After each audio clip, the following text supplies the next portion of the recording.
Bismillahirrahmanirrahim.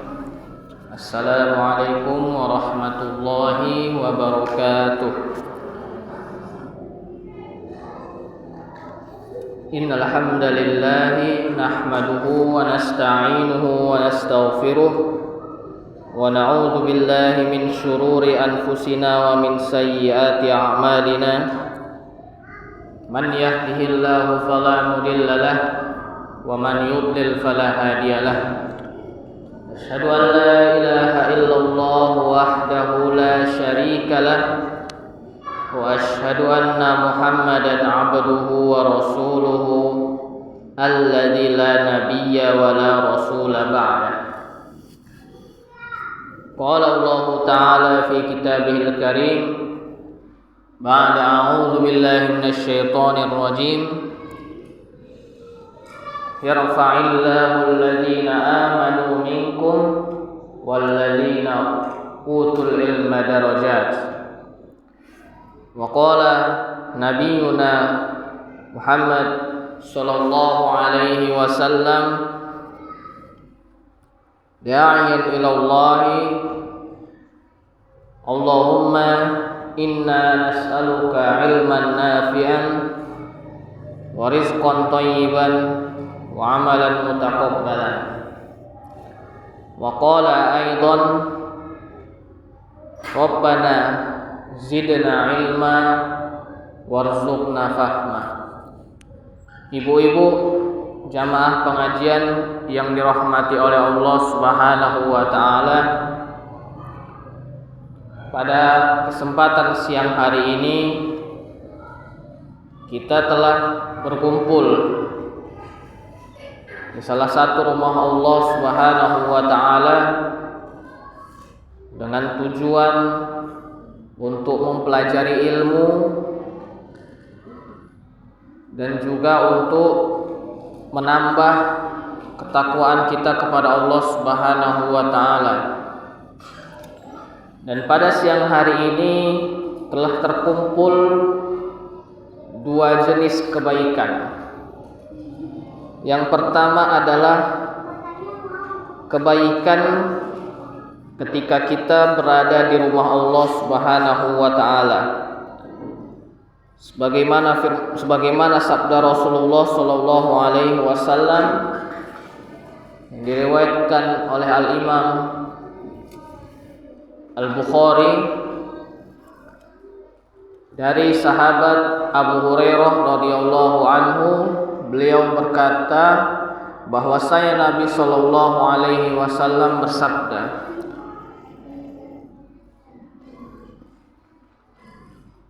al malaikatu tusalli ala ahadikum ma dama fi musallahu alladhi shalla fihi ma lam yuhdits taqulu Allahumma ighfir lahu Allahumma arhamhu. Para malaikat senantiasa bersolawat kepada salah seorang di antara kalian, yaitu kita yang senantiasa berada di tempat sholatnya, masjid yang dia pakai untuk sholat. Para malaikat berdoa, ya Allah ampunilah dia, ya Allah limpahkanlah rahmat untuknya.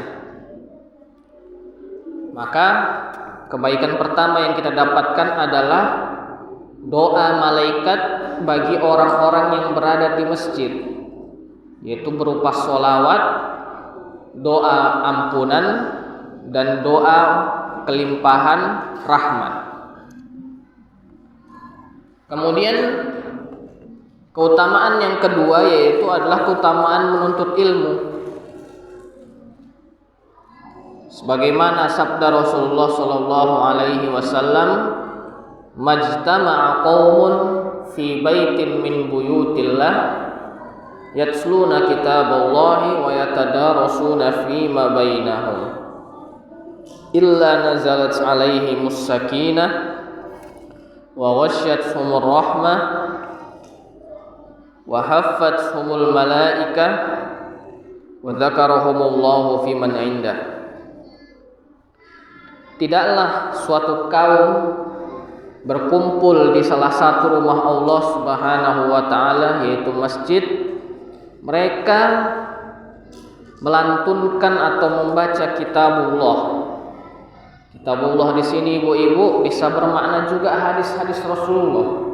Karena hadis Rasulullah juga bersumber dari wahyu dari Allah Subhanahu wa taala. Wa yatadarasuna fima bainahum, dan mereka saling mempelajari, baik yang mengajarkan maupun yang mempelajarinya di antara mereka. Illa nazalat alaihimus sakinah, kecuali akan turun kepada mereka ketenangan.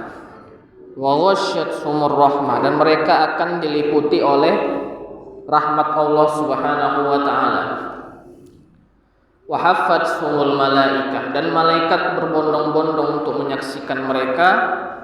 Wa dzakarahumullahu fi man indah, dan para malaikat menyebut-nyebut nama mereka di sisi Allah Subhanahu wa taala. Inilah faidah atau keutamaan yang kedua.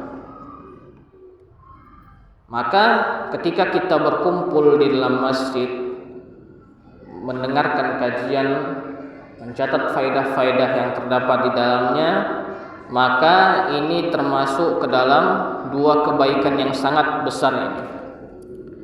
Maka sudah sepatutnya bagi setiap muslimah untuk menghadiri setiap kesempatan dalam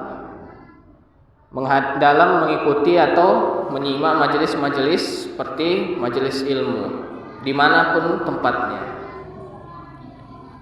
Nah, telah berlalu pembahasan kita mengenai hal-hal yang berkaitan dengan buang air kecil atau buang air besar dan cara menyucikannya. Maka pada kesempatan hari ini kita akan membahas mengenai mandi dan juga insyaallah bertayamum. Pada kesempatan sebelumnya kita diberikan pelajaran atau diberikan ilmu mengenai cara untuk membersihkan najis dan hal-hal yang termasuk kepada najis. Maka pada kesempatan ini kita diajarkan atau diberikan tata cara bagaimana cara mengangkat hadas pada diri kita. Karena toharoh itu apa ibu-ibu pengertiannya? Apa toharoh? Secara bahasa bersuci, ya betul. Secara istilah apa ibu-ibu? Secara istilah toharoh adalah bersucikan diri dari hadas dan yang besar dan kecil dan apa? Atau iya, kita murojaah sedikit. Jadi toharoh secara istilah adalah menghilangkan najis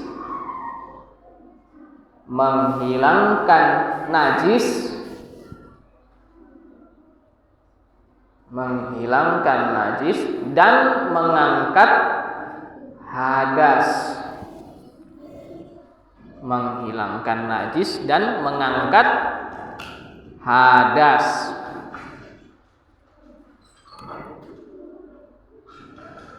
Menghilangkan najis dan mengangkat hadas.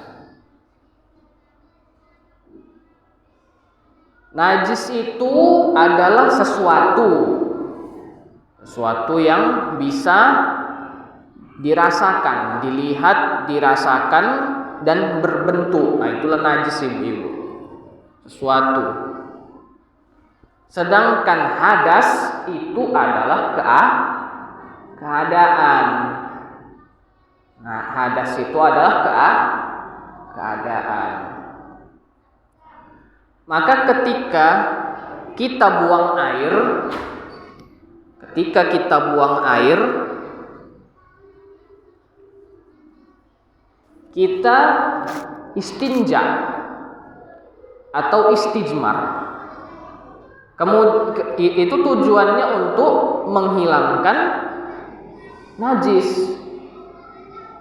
Setelah kita istinja atau istijmar itu, boleh langsung sholat ibu-ibu. Setelah kita istinja atau istijmar, boleh kita langsung sholat? Belum. Kenapa? Karena kita masih berhadas. Itu dia. Jadi menghilangkan najis dan mengangkat hadas, itu namanya toharoh. Pembahasan sebelumnya kita bercerita atau kita membahas tentang apa ibu-ibu? Menghilangkan najis. Sekarang kita membahas mengenai mengangkat hadas. Nah, kemudian hadas itu pun dibagi dua lagi, Bu Ibu. Hadas dibagi dua. Hadas dibagi dua. Yang pertama hadas kecil. Yang pertama hadas kecil.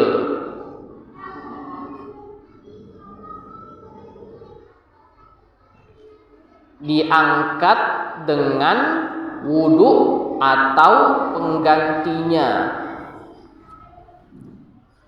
Diangkat dengan berwudu atau wudu atau penggantinya.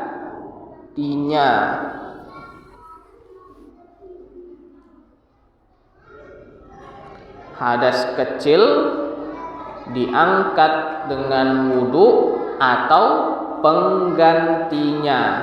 Penggantinya apa ibu-ibu? Apa pengganti wudu? Tayamum. Nah, insyaallah. Baik, itu untuk hadas kecil. Kemudian yang kedua adalah hadas besar. Kedua adalah hadas besar. Diangkat dengan mandi. Diangkat dengan mandi.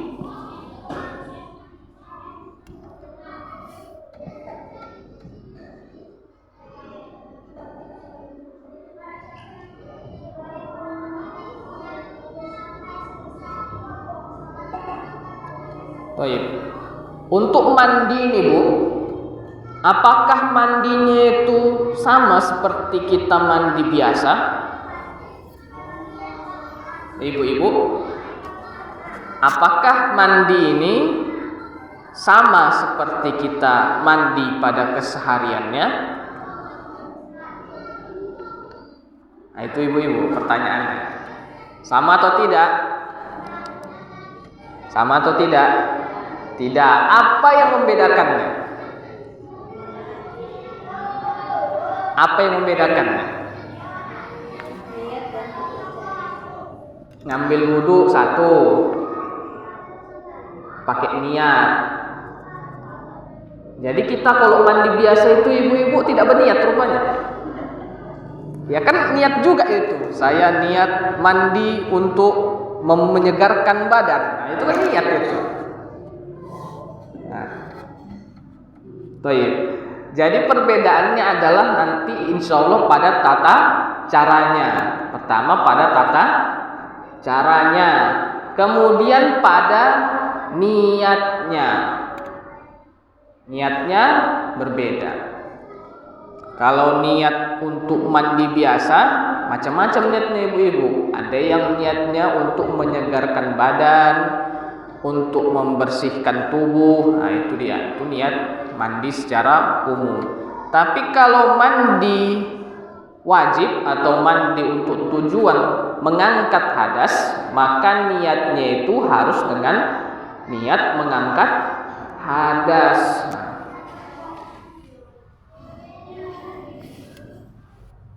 Seperti juga wudu ibu-ibu. Kalau misalnya ada seseorang berkumur-kumur dianya, berkumur-kumur, terus cuci wajah, cuci tangan, cuci kaki dan mengusap kepala contohnya. Tapi niatnya dia itu cuma untuk menyegarkan badan, biar supaya fresh saja badannya, tidak berniat berwudu. Apakah wudunya dianggap atau tidak? Tidak. Kenapa tidak dianggap? Karena niatnya bukan untuk berwudu, bukan untuk mengangkat hadas. Baik, sampai sini insya Allah masih bisa ya ibu. Kita masuk kepada pembahasan. Tadi telah kita sebutkan bahwasanya hadas kecil hanya cara mengangkatnya yaitu dengan berwudu. Kemudian hadas besar diangkat dengan mandi. Kalau misalnya seseorang berhadas besar misalnya, kemudian tidak ada air. Jadi bagaimana ibu-ibu mengangkatnya? Bagaimana cara mengangkat hadas besarnya? Dengan mandi debu enggak? Dengan tayamum. Nah, jadi kedudukan tayamum di sini itu adalah sebagai pengganti wudu dan juga pengganti mandi. Apabila keadaan tidak memungkinkan seseorang untuk memakai air, baik karena airnya tidak ada atau tidak mampu. Itu untuk pengantar kepada bab mandi wajib. Kemudian kita masuk kepada hadis yang pertama dari bab ini. An Abi Hurairah radhiyallahu anhu anna Nabiyya sallallahu alaihi wasallam laqiyahu fi ba'di turukil Madinati wa huwa junub. Fankhonastu minhu fadhahaba faghtasala thumma jaa faqala aina kunta ya Aba Hurairah? Qala kuntu junuban fakarihtu an ujalisaka wa ana ala ghairi taharah. Faqala subhanallah innal muslima la yanjus. Nah, itu hadisnya. Artinya dari Abu Hurairah radhiyallahu anhu bahwasanya Nabi sallallahu alaihi wasallam menjumpai beliau di salah satu jalan di kota Madinah. Sedangkan Abu Hurairah ini dalam keadaan junub. Maka beliau pun sembunyi-sembunyi menghindar dari Rasulullah, takut untuk ketemu Rasulullah. Maka beliau pun mendatangi Abu Hurairah gitu. Jadi ketika beliau ditengok Nabi, Abu Hurairah gerak-geriknya mencurigakan, kenapa ini sembunyi-sembunyi gitu kan? Main berondok-berondok Abu Hurairah. Maka beliau pun mendatangi Abu Hurairah. Kemudian beliau bersabda, dari mana saja engkau wahai Abu Hurairah? Tanya Nabi. Maka Abu Hurairah pun berkata, sungguhnya aku dalam keadaan junub wahai Rasulullah, dan aku tidak suka untuk bermajelis atau duduk bersamamu sedangkan aku dalam keadaan tidak suci. Segan Abu Hurairah dalam keadaan junub, belum toharoh, segan untuk menjumpai Rasulullah. Maka Rasulullah pun bersabda subhanallah gitu dalam keadaan kaget gitu. Dengan keadaan kaget dengan pernyataan Abu Hurairah ini. Innal muslima la yanjus. Sungguhnya seorang muslim itu tidaklah najis. Sesungguhnya seorang muslim itu tidaklah najis. Jadi apa yang keluar dari seorang muslim itu, baik keringatnya, baik air liurnya, itu semuanya suci, kecuali yang memang ditetapkan oleh syariat sebagai najis. Ibu-ibu. Jadi kalau misalnya mohon maafnya ada orang meludahi kita. Ada orang meludahi kita, cuy gitu misalnya. Maka tak perlu kita sama sampai 7 kali basuhan, tidak gitu. Jadi ludah seorang manusia itu tidaklah najis. Pernah suatu ketika ada seorang ulama, Allah taala alam, mana lupa, Hasan Al-Basri kalau nggak salah. Koreksi nanti insyaallah kalau misalnya saya ada salah ibu dalam penyebutan namanya. Jadi beliau ini sedang berdebat dengan salah seorang tokoh gitu. Berdebat sampai perdebatan itu meruncing, panas. Sehingga tokoh tersebut naik pitam, kalap sehingga meludahi beliau. Maka beliau dengan tenang berkata, innal muslima la yanjus wa busaquhu tahur. Sesungguhnya muslim itu tidaklah najis dan ludahnya itu adalah suci. Jadi mau merendahkan tapi malah dijawab dengan tenang. Baik, itu untuk hadis ini. Jadi keadaan hadas itu bukan menyatakan seorang itu dalam keadaan kotor atau najis, tidak. Jadi ibu-ibu, ketika kita sedang haid itu bukan berarti kita itu najis, tidak. Ketika dalam keadaan haid, ibu-ibu itu bukan dalam keadaan najis, tidak. Tapi dalam keadaan hadas. Dalam keadaan hadas. Karena najis itu apa ibu-ibu? Tadi pengertiannya, najis itu sesuatu yang ditetapkan syariat sebagai najis itu. Sedangkan hadas itu apa? Keadaan. Jadi ibu-ibu sedang dalam keadaan hadas, bukan dalam keadaan najis. Jadi najis itu benda, sedangkan hadas itu adalah keadaan atau sifat. Nah, itu untuk pembuka dari bab ini. Kemudian hadis intinya adalah apa yang diriwayatkan dari ibunda kita Aisyah radhiyallahu taala anha, bahwasanya beliau berkata,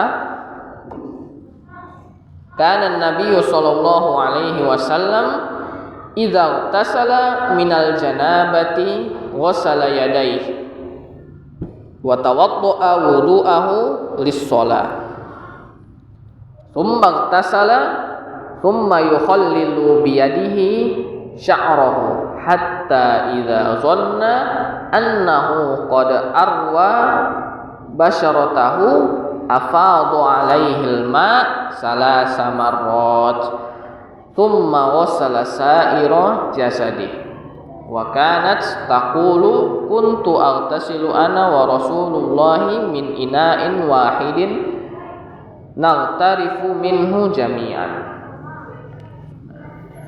Dari Aisyah radhiyallahu taala anha, beliau berkata, dahulu Nabi sallallahu alaihi wasallam ketika mandi junub atau mandi janabah, beliau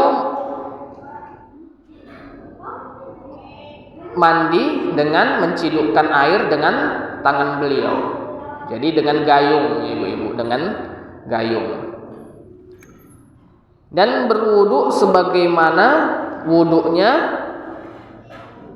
ketika sholat.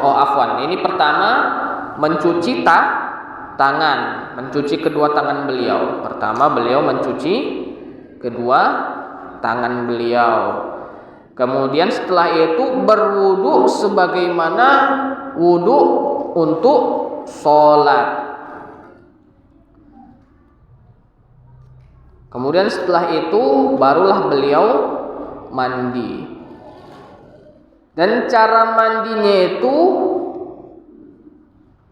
beliau menyela-nyela jarinya di antara rambutnya. Jadi jari beliau gosok-gosokkan ke rambut. Jadi yang pertama apa ibu-ibu? Pertama cuci tangan, kemudian berwudu seperti wudunya untuk sholat, baru kemudian mandi. Mandinya bagaimana? Pertama dengan menyela-nyela rambut dengan tangan.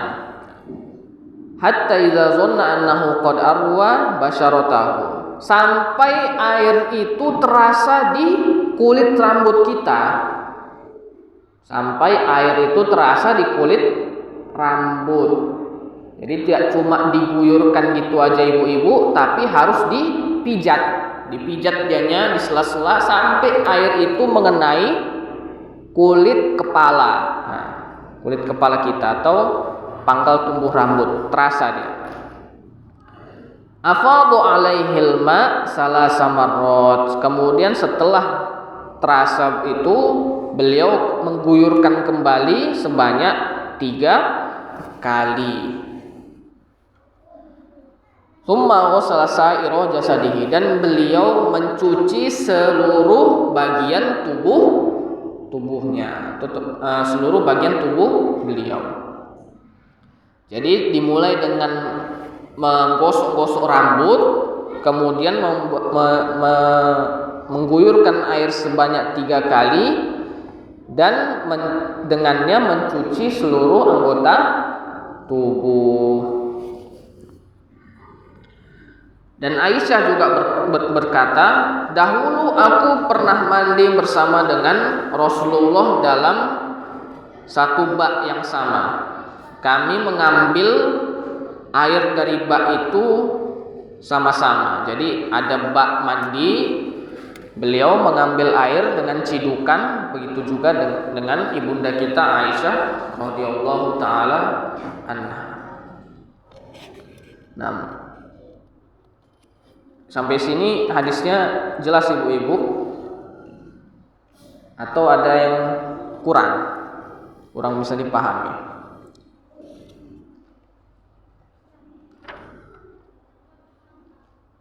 Baik, kita lanjutkan. Nah, pelengkapnya adalah hadis dari Maimunah.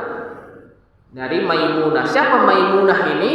Maimunah binti Al-Haris adalah istri Rasulullah.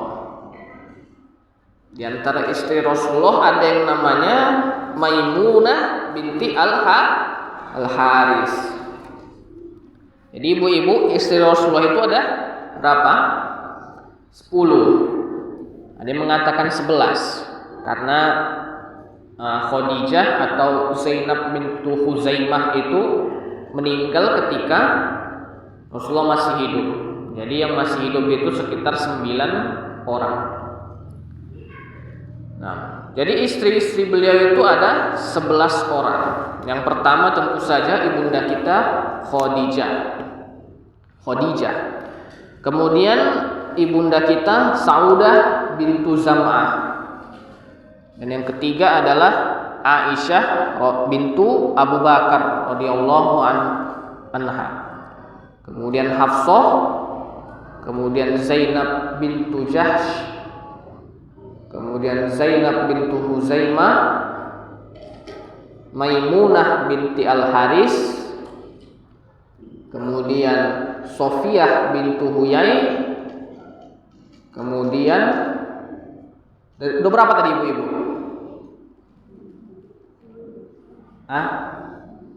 Atau iklah kita lanjutkan sajalah hadis ini ya. Itu untuk penggal sejarah saja ya itu. Nah, dari Maimunah binti Al-Haris, istri Nabi Shallallahu Alaihi Wasallam, bahwasanya beliau berkata, "Wadatu li Rasulillahi wadu al-janabah, fa'akfa'a biyaminihi ala shimalihi marrataini aw salas." Aku meletakkan tempat air untuk berwudu bagi Rasulullah Shallallahu Alaihi Wasallam. Maka beliau mengambil air dengan tangan kanannya atau mencium air dengan tangan kanannya, kemudian mengguyurkannya ke tangan kiri sebanyak 2 kali atau 3 kali. Jadi beliau mengambil air atau menciduk air dengan tangan kanan, kemudian diguyurkan ke tangan kiri, ibu-ibu. Nah, gitu dia. Jadi dari bejana atau dari mangkok tadi atau dari ember tadi, beliau ambil seciduk air dengan tangan kanannya, kemudian beliau guyur ke tangan kiri, ke telapak tangan kiri sebanyak berapa kali ibu? 2 atau 3 kali. Itu yang pertama. Summa wasala farjahu. Kemudian beliau mencuci atau membersihkan kemaluan beliau. Nah, ini tambahannya. Kok tadi di hadis Aisyah tidak ada keterangan mencuci atau membersihkan kemaluan. Nah, ini ada tambahannya. Mencuci kemaluan. Nah, fungsinya apa ini ibu-ibu? Karena bisa saja masih ada tertinggal sisa-sisa yang mungkin najis.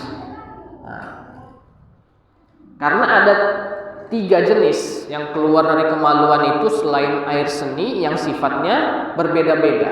Nah, apa saja itu ibu-ibu? Apa saja? Nah, mani, kemudian mazi dan wadi. Nah, yang 2 najis, yang 1 suci. Nah, yang suci yang mana ibu-ibu? Mani. Yang najis wadi atau mazi. Nah, itu dia. Jadi bisa saja ada sisa-sisa mazi atau wadi di situ, dan itu akan menghilangkan atau menyebabkan tidak terangkatnya najis ketika kita bersuci. Jadi harus dibersihkan terlebih dahulu agar bersih, agar terangkat najisnya. Summa daraba yadahu bil ardi awil ha'id. Kemudian beliau menggosokkan tangannya ke lantai atau dinding. Jadi setelah beliau membersihkan kemaluan beliau, dan tentunya ini dengan tangan apa ibu-ibu? Dengan tangan kiri. Dari mana dalilnya itu ibu-ibu? Pakai tangan kiri. Nah, loh, tapi udah semalam itu udah banyak itu lewat kita. Hadis nomor berapa itu? Nah, wala yumsikanna ahadukum zakarahu bil yamin. Tidak, janganlah kalian sekali-sekali memegang kemaluan kalian dengan tangan kanan. Jangan ibu-ibu, jangan memegang dengan tangan kanan. Jadi memegang kemaluan dengan tangan apa? Kiri. Jadi membersihkannya dengan tangan kiri. Nah, jadi tangan yang membersihkan kemaluan tadi beliau pukulkan ke lantai atau ke dinding. Tujuannya apa? Agar tangan ini terbebas dari sisa-sisa ketika kita membersihkan kemaluan tadi. marrataini aw salasan, sebanyak 2 kali atau 3 kali. Kemudian summa matmadha wastansyaq, beliau berkumur-kumur dan istinsyaq. Kemudian beliau berkumur-kumur dan istinsyaq. Wa ghassala wajhahu wa dhira'ihi. Setelah kumur-kumur dan istinsyaq, beliau mencuci wajahnya dan kedua lengannya sampai dengan siku. Summa afadha ala ra'sihima, kemudian beliau mengguyurkan air ke kepala beliau. Kemudian beliau mengguyurkan air ke kepala beliau.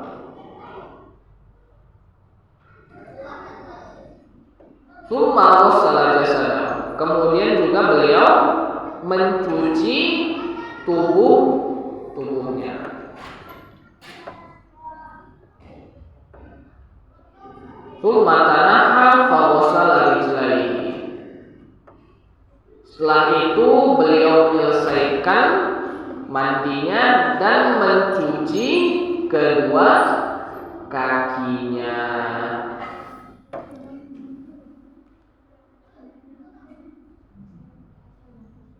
Setelah itu beliau menyelesaikan mandinya dan mencuci kedua kakinya. Qalat, Maimunah melanjutkan, fa'ataituhu bihirqatin falam yuridha faj'ala yang yanfudu biyadihi. Kemudian aku memberikan kepada beliau handuk. Kemudian aku memberikan kepada Rasulullah handuk untuk mengeringkan badan. Akan tetapi Rasulullah tidak mau, tidak menerimanya.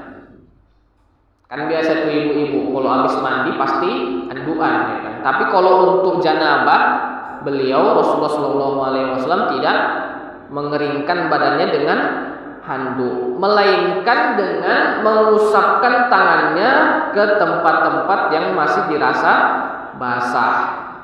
Jadi mengeringkannya dengan tangan, diusapkan ke air-air yang masih tersisa itu ibu-ibu. Nah, demikian. Jadi kita ringkas tata caranya. Kita ringkas tata caranya dengan beberapa poin. Yang pertama apa ibu-ibu? Yang pertama ketika mandi janabah.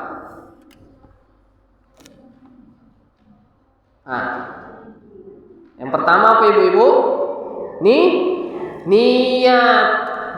Udah kita singgung tadi di awal pertemuan, di awal apa? Awal pembukaan di muqaddimah tadi. Yang pertama niat untuk mandi janabah. Yang kedua apa? Mencuci tangan. Yang pertama niat. Yang kedua mencuci kedua tangan.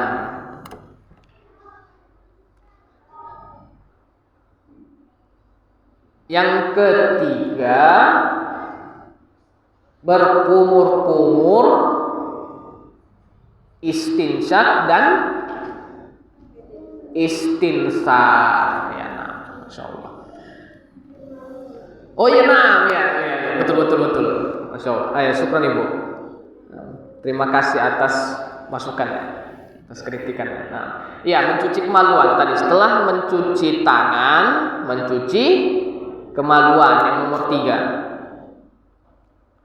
Mencuci kemaluan.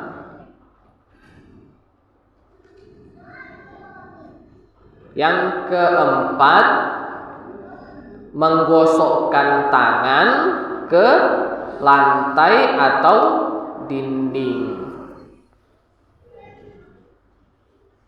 Yang keempat, menggosokkan tangan ke lantai atau dinding.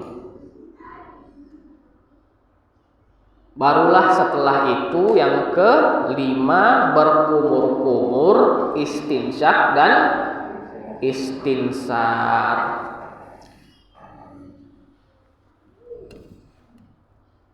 Berkumur-kumur, istinsyak dan istinsar. Yang keenam, mencuci wajah, mencuci wajah, dan kedua lengan, mencuci wajah dan kedua lengan. Sampai mana ibu-ibu? Sampai siku, sebanyak 3 kali. Boleh kurang, boleh lebih, jangan. 3 kali. Kurang boleh, lebih jangan.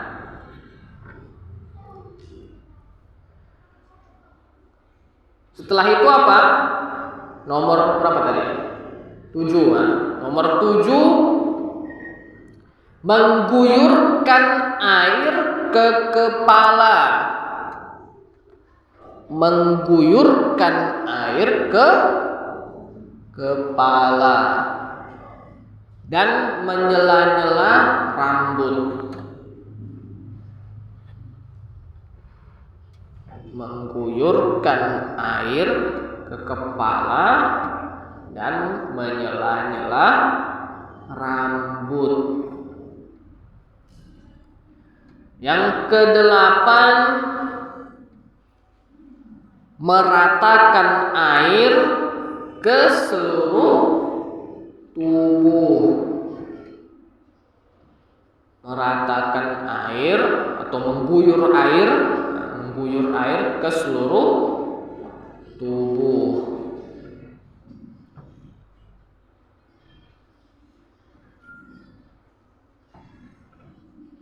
Terakhir apa ibu-ibu? Terakhir, mencuci kedua kaki. Alhamdulillah.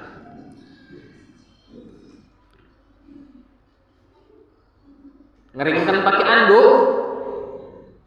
Dikeringkan pakai anduk atau enggak ibu-ibu? Tidak perlu, cukup diusapkan saja.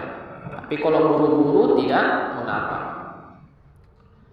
Nah, itu termasuk wajib-wajib dalam mandi junub atau mandi janabah. Adapun yang sunnah seperti membaca basmalah, itu juga tidak mengapa.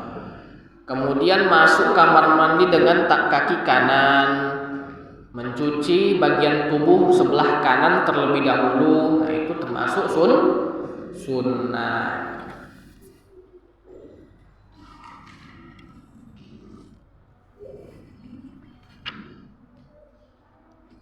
Baik, itu untuk pembahasan mandi janabah. Kemudian kita masuk ke, sempat nggak nih ibu-ibu? Soalnya asar 2:15, 24 atau 23 gitu. Tinggal 3 menit lagi. Kita masukkan nggak ke tayamum ini? Bagaimana ibu-ibu? Atau kita cukupkan dengan masuk ke sesi pertanyaan? Atau langsung pulang kita ibu-ibu? Tanya-tanya dulu. Baik, mungkin itu aja untuk bab tayamum. Insyaallah kita sambung di pertemuan berikutnya. Wallahu taala a'lam. Nah, saya buka bagi ibu-ibu yang ingin bertanya atau memberikan masukan mengenai pembahasan kita dipersilahkan.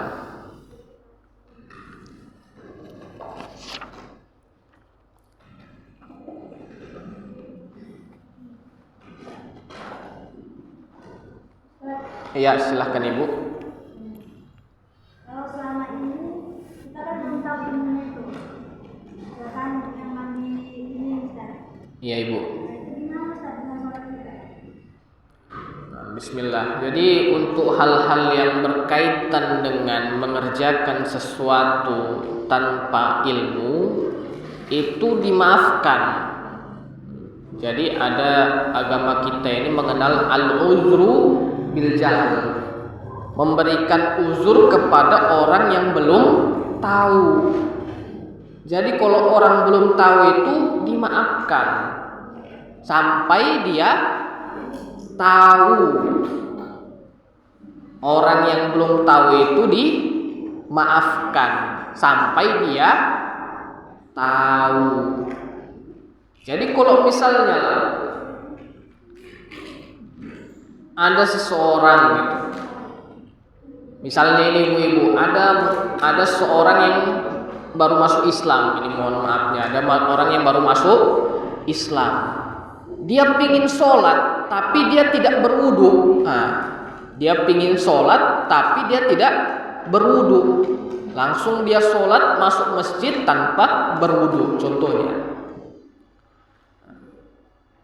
Apakah sholatnya diterima? Insya Allah diterima Ibu. Tapi habis itu perlu kita kasih tahu bahwasanya sholat itu tidak diterima kalau tidak berwudu. Sholat yang tadi diterima atau tidak ibu-ibu? Diterima. Insya Allah diterima. Sebagaimana tadi. Kalau kita misalnya tidak melaksanakan mandi wajib sebagaimana yang dituntunkan oleh Rasulullah, maka sholat kita insya Allah masih diterima oleh Allah Subhanahu wa ta'ala. Insya Allah diterima. Dengan catatan ketika kita sudah mengetahui ilmunya, maka wajib bagi kita untuk beribadah sesuai dengan tuntunan yang benar. Demikian Ibu. Allah Ta'ala. Ya, tafadhol Ibu.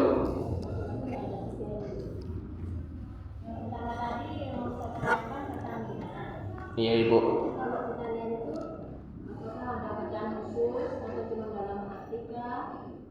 Nah, iya Ibu. Pada saat kita dalam keadaan junub atau masih dalam keadaan haid, bisakah kita masuk ke dalam masjid? Misalnya tugas kita tuh biasa berdiri di masjid gitu kan. Yang kedua, yang ketiga, apakah kalau kita dalam keadaan haid itu bisa zikir pagi petang itu bisa dilakukan? Nah, baik. Bismillah. Jadi untuk pertanyaan pertama tadi berkenaan dengan niat. Jadi untuk niat Ibu, niat itu adalah amalan hati. Niat itu adalah amalan hati dan tidak disyaratkan untuk dilafazkan. Itu yang pertama. Tidak disyaratkan untuk dilafazkan, apalagi menghubungkan dengan bacaan-bacaan tertentu untuk niat itu tidak disyaratkan. Jadi cukup berniat saya ingin mandi wajib, itu sudah dihitung sebagai niat mandi. Kemudian untuk pertanyaan kedua berkenaan dengan haid. Apakah ketika haid boleh kita masuk masjid karena mungkin pekerjaan kita bersih-bersih masjid? Untuk hal ini Allah Ta'ala alam itu yang saya pelajari tidak boleh Ibu. Karena untuk haid itu waktunya kan singkat, tidak terlalu lama. Jadi bisa kita izin sebentar gitu. Izin sebentar untuk tidak masuk masjid karena ada penghalangnya. Dan insya Allah setelah berhenti jadwal bulanannya, bolehlah kita untuk kembali membersihkan masjid. Nah, namun adapun nanti mungkin ada tambahan, insya Allah saya akan tambahkan di pertemuan yang akan datang. Kemudian untuk pertanyaan ketiga, apakah ketika haid atau ketika kita dalam keadaan junub, bolehkah kita berzikir pagi petang? Nah, boleh, sangat disyariatkan ini. Boleh kita membaca zikir pagi petang. Yang tidak boleh itu ketika kita memegang mushaf,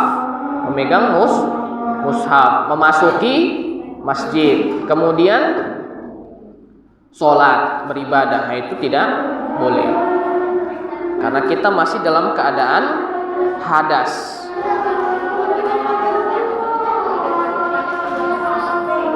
Apa Ibu? Hah?